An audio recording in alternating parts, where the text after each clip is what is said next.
ধন্যবাদ। আইপিএফটির কেন্দ্রীয় কার্যকরী কমিটি গত 2 অক্টোবর 2020 আমরা পূর্ণাঙ্গে বসেছি। ওই কমিটিতে স্পেশালি আসন্ন এডিসি ইলেকশনকে নিয়ে বেশিরভাগ চর্চা হচ্ছে এবং হয়েছিল।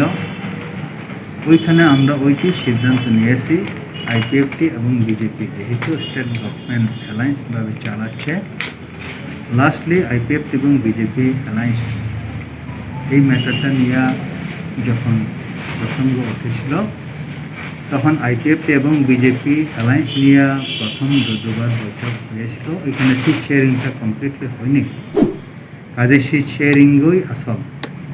সিট শেয়ারিং আমাদের মন মতো হলে পরে আমরা বিজেপি এবং আইপিএফটি অ্যালায়েন্স হয়তো বা থাকবো, আর তা যদি না হয় তাহলে আমরা একাই 28টা সিটে আমরা লড়াই করব।